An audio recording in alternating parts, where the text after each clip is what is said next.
Yang disebut sukses, yang disebut bahagia, yang disebut berhasil itu tidak selalu persis sama seperti yang dipersepsi oleh orang-orang di tengah masyarakat. Misalnya, bahagia itu bukan karena status kok, tapi karena 3 hal. Persahabatan, hidup yang sederhana. Bismillah. Assalamualaikum warahmatullahi wabarakatuh. Kita mulai masuk ke gimana Pak meredakan kalau sudah terlanjur begitu. Ini mulai di bab terakhir di bukunya Line the Button tadi. Yang pertama, filsafat solusinya ternyata. Makanya lumayan kalian sudah ada di jalur yang benar berarti. Di filsafat. Jadi filsafat bisa jadi sumber ketenangan ketika kita gelisah terhadap status sosial, penilaian orang lain, dan tekanan-tekanan untuk berhasil. Tuh. Ya kalau pakai bahasa saya ya paling enggak filsafat bisa membuatmu bingung, ruwet, mikir terus enggak mikir status anxiety lagi. Enggak paham-paham saya Pak, gitu terus mikir. Tapi kalau di debatan ada 3 jalur yang membuat filsafat bisa meredakan status anxiety. Yang pertama apa? Banyak pikiran-pikiran para filosof yang menganjurkan kita keluar dari jebakan opini publik. Socrates, Epictetus dari tradisi Stoik itu kan mengajarkan bahwa kesejatian kita itu tidak karena komentarnya orang, tapi karena kebenaran, karena kebajikan, konsistensi kita. Ini banyak filosof-filosof yang mengajarkan ini. Yang jelas filsafat mengajarkan kita untuk kritis. Oh, ini penting.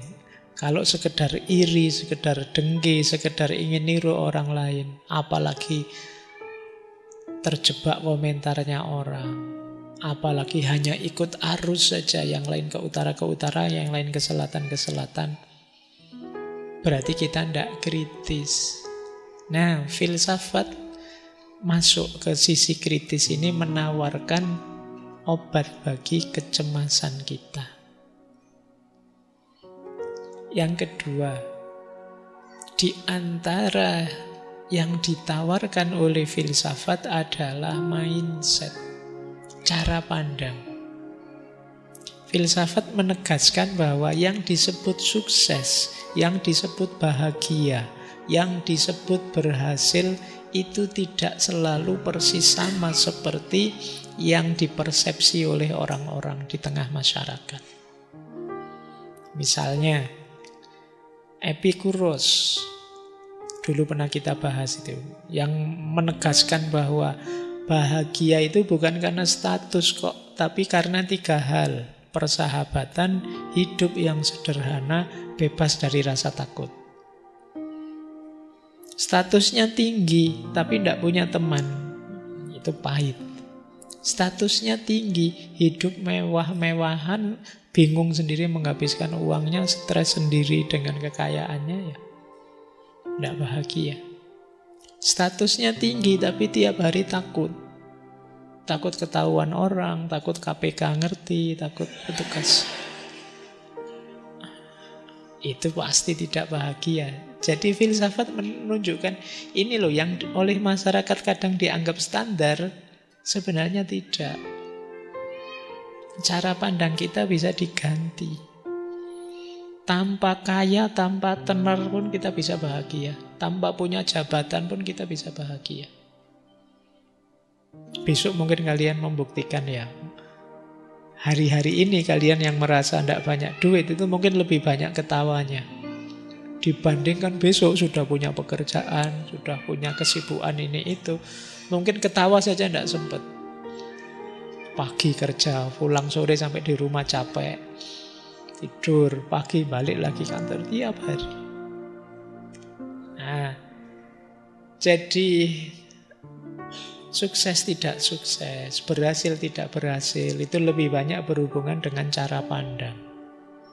Filsafat mengajarkan kita bagaimana menata mindset, cara pandang. Yang ketiga, filsafat mengajarkan kita, menunjukkan pada kita banyak di tengah masyarakat itu nilai-nilai yang palsu. Dianggapnya baik padahal tidak. Dianggapnya ideal padahal tidak. Jadi ya, di situ dicontohkan Montaigne, dulu pernah kita bahas ya, filosof yang menunjukkan bahwa manusia itu hakikatnya lemah. Dan mengherankan kalau orang mengukur keberhasilan itu keberhasilan duniawi. Justru manusia akan bahagia kalau bisa menaklukkan dunia, bukan tertimbun oleh dunia. Ini filsafat yang bisa masuk mengkritik seperti itu. Baik, ini ya berarti kalian paling enggak yang sudah ngaji filsafat punya jalan ya untuk mengatasi stresmu. Ya, paling tidak meskipun besok tidak kaya, tapi kamu sudah punya alasan kalau ditanya orang kenapa enggak kaya. Itu kan maunya filsafat begitu. Baik, yang pertama. Yang kedua, ini tadi yang saya sebut berhubungan dengan seni. Selain filsafat, yang bisa membebaskan kita dari kecemasan status, itu seni. Coba ya, kita lihat. Sebenarnya ya sebelum ke 3 cara bagaimana seni meredakan status anxiety ini, jadi memang di balik seni itu ada salah satu daya yang melegakan, menyamankan hidup, namanya daya katarsis. Jadi daya katarsis ini salah satu fungsi dan peran yang bisa dimainkan oleh seni dalam hidup kita. Seperti kalau teman-teman mendengarkan lagu misalnya. Itu meskipun hutangnya banyak, tapi dengerin lagu itu ya rasanya melayang saja, rasanya asik saja. Itu daya katarsis. Meskipun tugas dari dosen tidak selesai-selesai, tapi begitu nonton drama Korea, lupa sudah yang tadi tidak selesai. Itu istimewanya seni.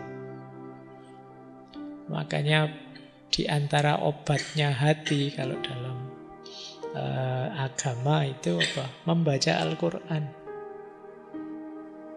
Ada unsur seninya. Dengarkan orang ngaji, ada unsur seninya. Baik, itu yang menariknya seninya, termasuk nanti banyak dibahas itu di buku Filsafat Seni Islam. Nah, kalau di Align the Button setidaknya ada 3 jalur bagaimana seni bisa meredakan status anxiety. Yang pertama, senilah nanti yang bisa menegaskan bahwa mulia itu tidak hanya kaya atau jabatan.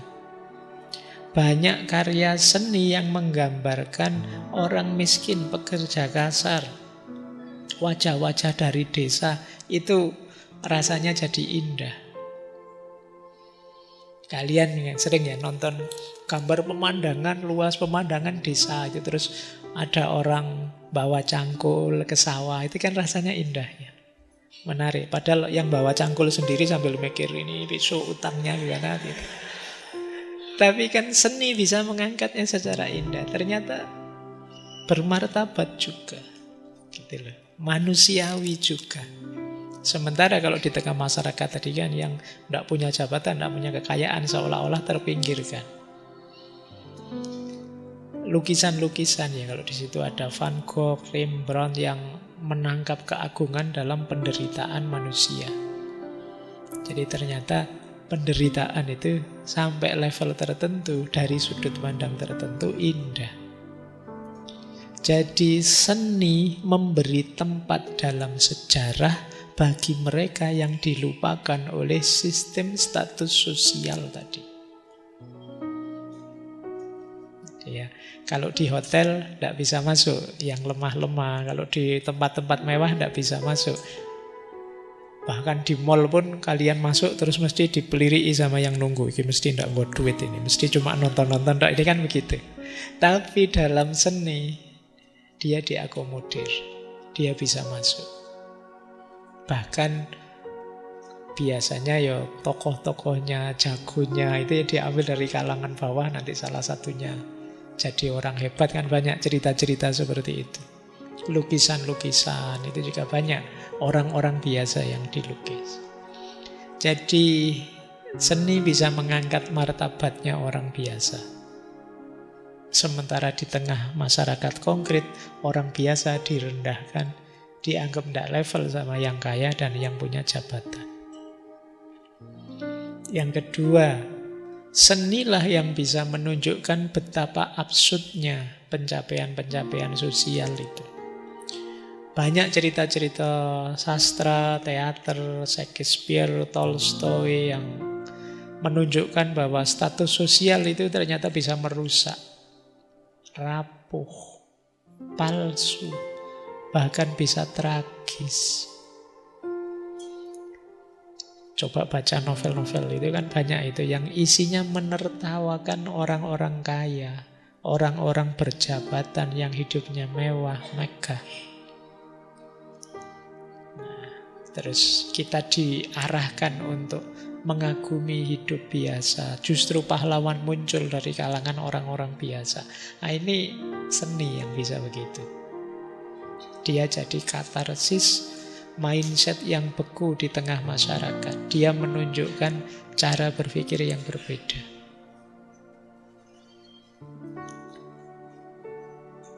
Yang ketiga, seni membantu kita untuk tidak sendirian. Secara keberadaannya seni, mungkin isinya bahkan kehadirannya itu bisa jadi teman. Kalau kita misalnya membaca novel, membaca puisi atau membaca apa, itu bisa jadi jalan kita untuk meringankan penderitaan. Atau kalau novel-novel yang cerita-cerita orang menderita, film dan lain sebagainya, kita sadar aku tidak sendirian. Banyak orang yang seperti itu. Oh, di cerita-cerita banyak. Nah, ini meringankan kita. Memberi, kalau istilahnya ya, validasi emosional. Yang kita rasakan itu sah. Wong kita manusia. Semoga teman-teman di sini termasuk yang masih punya jalur seni untuk jadi katarsis hidupnya. Apa saja. Musik bisa, tapi kalau yang nganggap musik haram ya mungkin sastra bisa.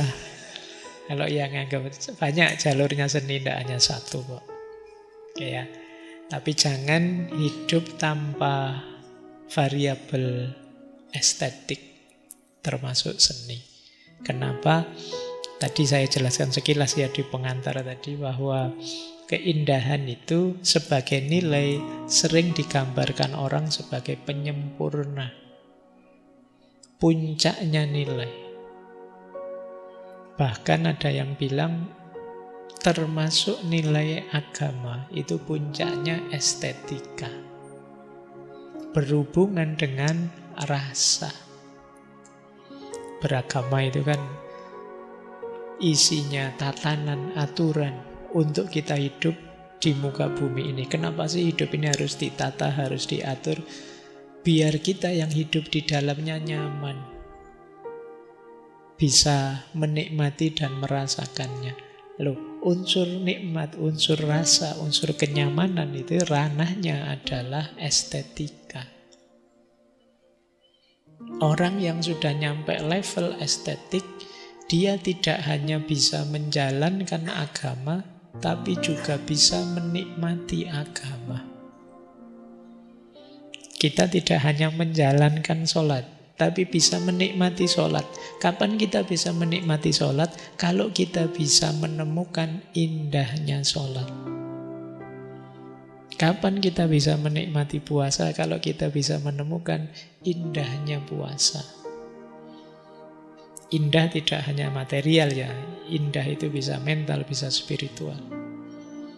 Nah, makanya semoga itu ya, paling tidak unsur seni dalam hidup kita itu penting untuk melembutkan hati. Jadi kebenaran dan kebaikan tanpa unsur keindahan, ya dia kekurangan unsur kelembutan. Jadinya keras, kasar. Nah, ketika tiga ini jadi satu, ya benar, ya baik dan indah, sampailah kita pada puncak dan keutuhan nilai. Baik, jadi ini yang dimaksud art, seni. Bahkan di Alain de Botton lebih luas cara dia memaknai seni. Kata dia begini, obat mujarab untuk mengatasi kecemasan kita akan status kita yang rendah di masyarakat adalah bepergian, touring, jalan-jalan. Baik secara harfiah maupun kiasan, kata dia.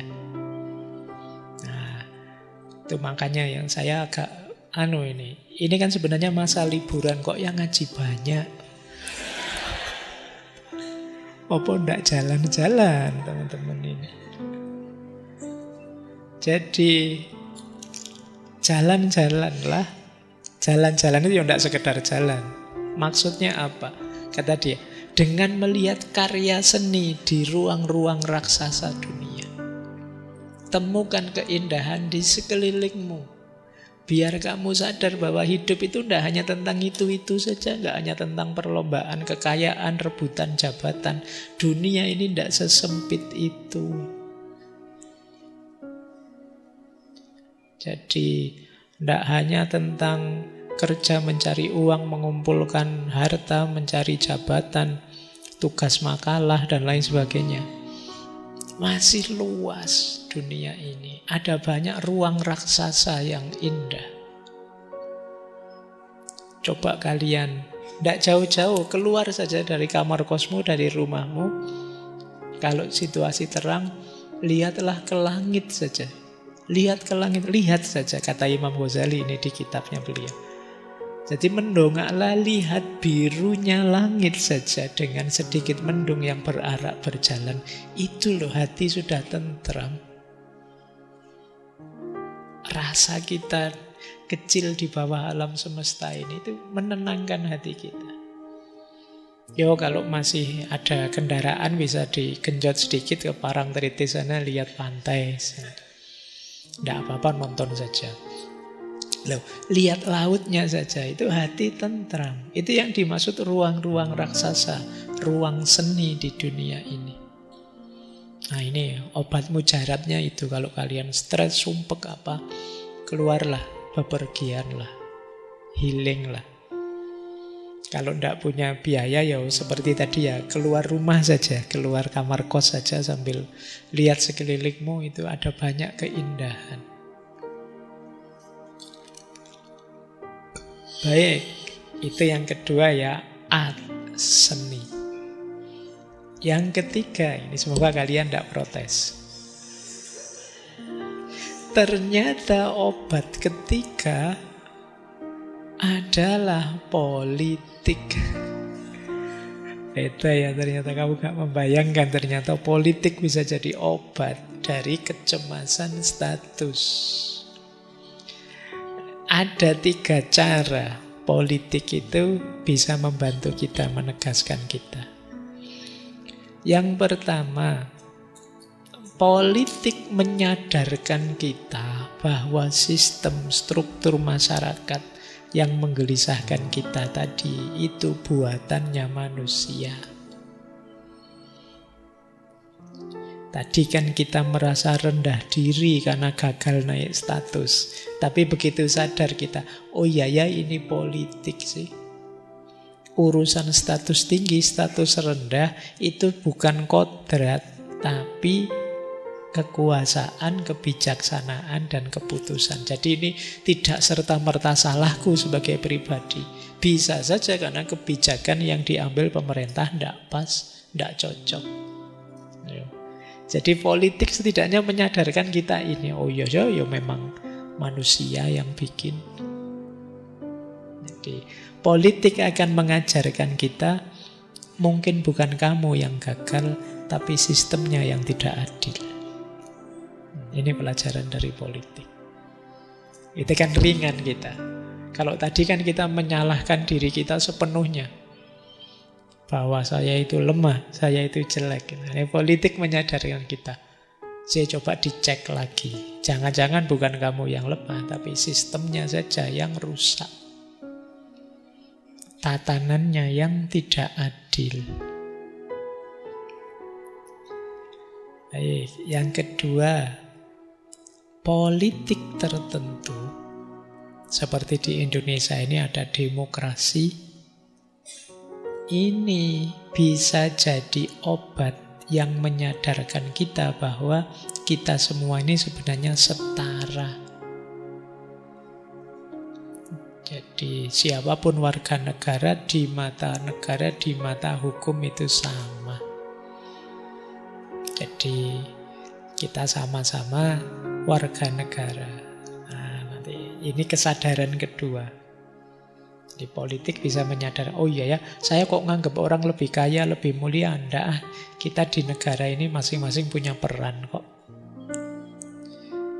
Dengan pejabat ya kita beda fungsi, beda peran, tapi tidak berarti kemudian beda martabat. Secara martabat kita sama-sama manusia. Nah, ini politik menyadarkan kita. Kemudian politik juga setelah dari kesadaran-kesadaran tadi, ketika kita merasa tidak adil kemudian ingin berjuang membebaskan diri dari ketidakadilan itu, ya jalannya lagi-lagi lewat jalur politik. Jadi politik memungkinkan kita melawan sistem status yang menindas. Tidak sekedar menyerah atau menyalahkan diri sendiri. Kalau ini memang sistem yang tidak adil, berarti tidak sepenuhnya salah saya. Sekarang saatnya berjuang untuk mengubah sistem. Nah, ini caranya jalur politik bisa meredakan kecemasan kita. Jadi ternyata saya bukan pecundang. Sekarang saya pejuang.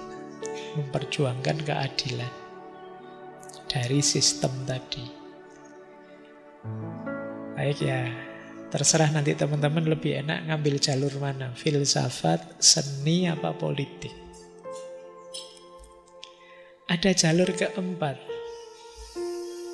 Nah, kalau ini otomatis ya, agama. Agama pasti ada banyak ajarannya yang bisa membantu kita mengatasi kecemasan-kecemasan karena status. Yang pertama misalnya, agama mengajarkan bahwa semua manusia setara di hadapan Tuhan. Kalau di bukunya The Button ini judul babnya Christianity, mungkin karena dia. Sebenarnya maksudnya agama. Alain De Botton ini ngakunya dia ateis.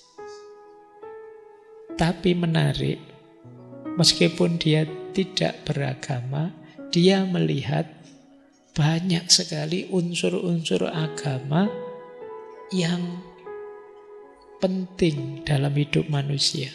Jadi agama itu sangat kontributif. Jadi dia sendiri mendeklarasikan diri ateis, tapi dia melihat agama itu ternyata perannya besar, fungsinya banyak untuk hidup ini. Nah, kita doakan dapat hidayah ya. Biasanya begitu kalau pengajian itu terus ditambahi itu.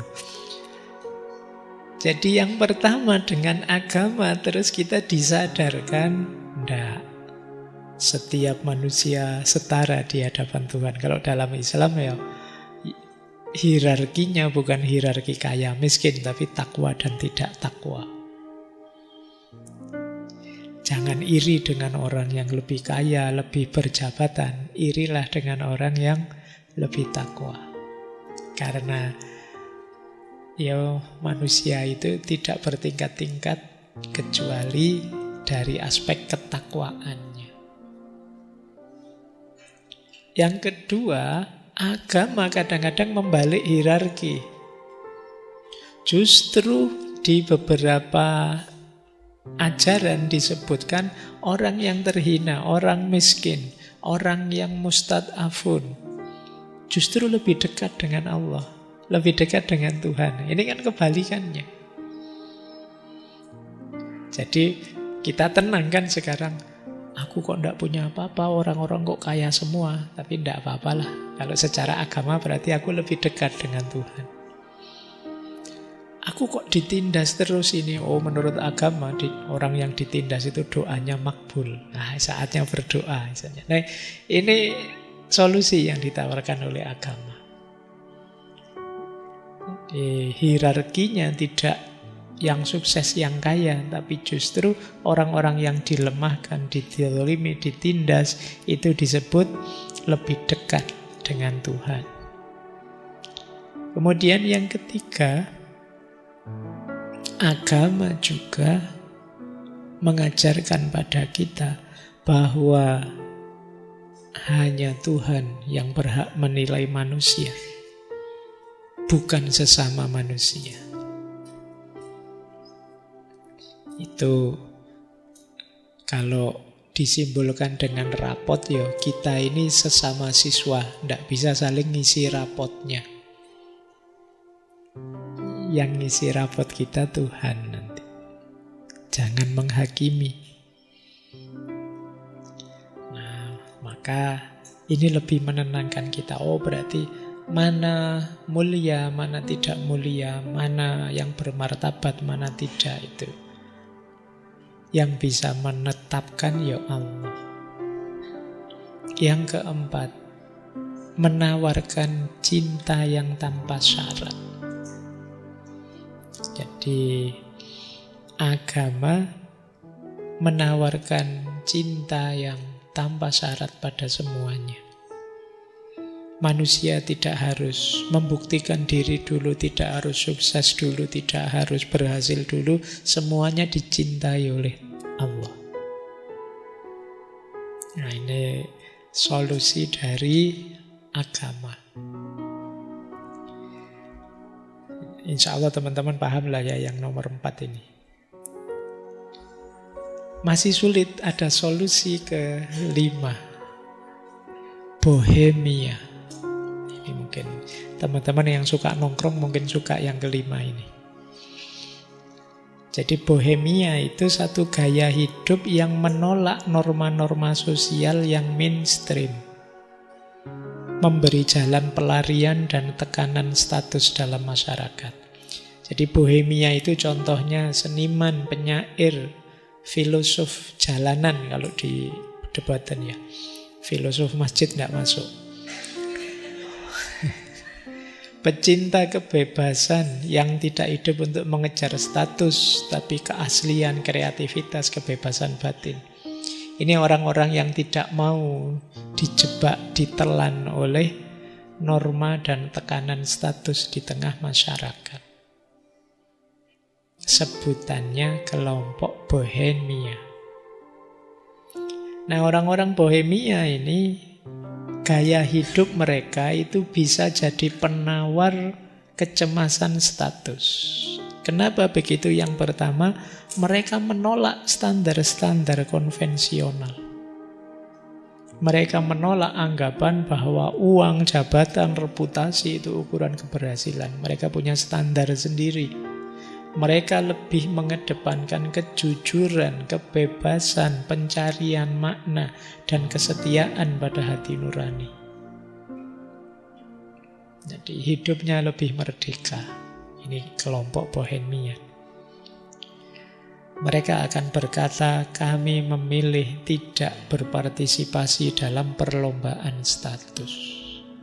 Silahkan yang mau berlomba, saya tidak. Terserah orang-orang mengakui saya atau tidak. Terserah orang-orang meninggikan saya atau merendahkan saya. Aku akan menikmati hidupku apa adanya. Yang kedua, mereka menghargai hidup yang oleh orang banyak disebut gagal. Bagi kelompok Bohemia ini, orang yang tidak punya jabatan tinggi, tapi jujur, apa adanya dalam hidupnya, menurut mereka lebih mulia daripada orang yang kaya raya tapi palsu. Jadi mereka akan menghargai siapapun yang merasa tidak cocok dengan norma sosial. Ada satu quote yang terkenal, better to be true to yourself in rags than false in riches. Lebih baik menjadi diri kita sendiri meskipun berbaju compang-camping daripada kaya raya tapi palsu. Palsu itu maksudnya tidak bisa jadi dirinya sendiri. Disetir oleh tren-tren, dikendalikan oleh konsumsi-konsumsi dan lain sebagainya. Tidak bisa mewujudkan keinginannya sendiri. Berarti masih palsu. Kelompok-kelompok Bohemian ini kadang-kadang menciptakan komunitas tandingan. Jadi dengan tatanan norma yang berbeda dibandingkan yang ada di tengah masyarakat. Ya tadi loh, seniman, penyair, filosof jalanan, para pecinta kebebasan, dan lain sebagainya. Jadi teman-teman ada 5 tadi ya solusi. Silakan dicari kalau ada yang sedang mengalami penyakit status anxiety ini, cari penawarnya di 5 aspek. Bohemia, agama, politik, seni atau filsafat. Ya. Filsafat kalian ngerti sedikit-sedikit, seni saya yakin semuanya juga punya seni, kegemaran dan hobinya masing-masing. Politik sampai batas tertentu ya kita makhluk politik. Agama, insya Allah yang hadir malam hari ini beragama. Dan Bohemia, saya tidak tahu kalau yang Bohemia ini ya. Mungkin banyak penyair, sastrawan, filosof-filosof yang ingin bebas, merdeka, tanpa tekanan masyarakat. Jadi ini bab terakhir kalau di buku Status Anxiety. Ada beberapa quote yang menarik, yang menurut saya sebenarnya banyak sekali kata-kata menarik di sana, di buku itu. Tapi kita lihat ya, beberapa saja kita ambil malam hari ini. Kekayaan itu bukan sesuatu yang mutlak. Kekayaan itu relatif terhadap keinginan. Setiap kali kita mendambakan sesuatu yang tidak mampu kita beli, kita akan semakin miskin, berapapun sumber daya yang kita miliki. Dan setiap kali kita merasa puas dengan apa yang kita miliki, kita dapat dianggap kaya. betapapun sedikitnya yang kita miliki. Ini sering disampaikan orang bahwa kaya tidak kaya itu hubungannya dengan keinginan. Uang kita cuma 10.000, tapi kita hanya ingin sebungkus nasi di angkringan yang 3.500. Kaya sudah kita, lebih uangnya. Nanti minumnya minta gratisan lah. Nah, tapi kita punya uang 1 juta. Yang kita inginkan HP yang harganya 7 juta. Miskin kita. Ya, jadi kaya atau tidak kaya itu tergantung keinginan. Berarti apa? Sekarang kalian boleh bilang saya sudah kaya Pak pulang dari ngaji ini. Caranya bukan nambah uang, tapi mengganti keinginan. Ini lanjutannya ini. Alain Debatan ini ngutip Rousseau. Ada 2 cara untuk membuat seseorang lebih kaya, kata Rousseau. Yang pertama, memberinya lebih banyak uang atau mengekang keinginannya. Nah, jadi kalau sampean tanya, Pak Faiz bisa enggak buat kita kaya? Bisa, cuma lewat jalur kedua. Kalau lewat jalur pertama saya enggak bisa. Jadi ngasih banyak uang, tapi ayo kita latihan mengekang keinginan. Baik, terakhir ini quote menurut saya juga menarik. Daripada berjuang untuk menjadi ikan yang lebih besar, kita mungkin bisa memfokuskan energi kita untuk menemukan kolam yang lebih kecil atau spesies yang lebih kecil untuk berenang bersama. Sehingga ukuran tubuh kita sendiri tidak akan terlalu mengganggu. Kalau ini urusan kolam ya salahmu sendiri nyari kolam yang tidak kompatibel. Akhirnya kamu stres tiap hari. Coba nyari kolam yang lebih cocok. Ini tadi kan problem anxiety kan banyak berhubungan dengan masyarakat, kolam kita, circle kita. Kalau memang circle-nya sudah sangat toksik, meracuni kita dengan pikiran-pikiran negatif seperti kecemasan tadi, ya solusinya gampang, ganti kolam. Ganti circle, biar kita tidak gelisah terus. Nyari kolam yang lebih cocok dengan kita. Itu akan membuat kita lebih bahagia. Baik, saya kira itu ya teman-teman untuk malam hari ini tentang kecemasan status sosial. Paling tidak sekarang sudah mulai ngerti ya kalau ada gejala-gejala itu, teman-teman sudah tahu sumbernya dan tahu obat-obatnya, jalur-jalur untuk menyembuhkan diri. Paling tidak kalau masih sulit lewat agama, lewat seni dan lain sebagainya, jalur darurat lewat yang terakhir ini. Ganti circle. Kalau para sufi, mereka melakukan ini dengan cara apa? Uzlah. Menjauh sebentar dari keramaian. Biar tidak stuck, terjebak di circle yang toksik tadi. Wallahul muwaffiq, wallahu a'lamu bissawab. Wassalamualaikum warahmatullahi wabarakatuh.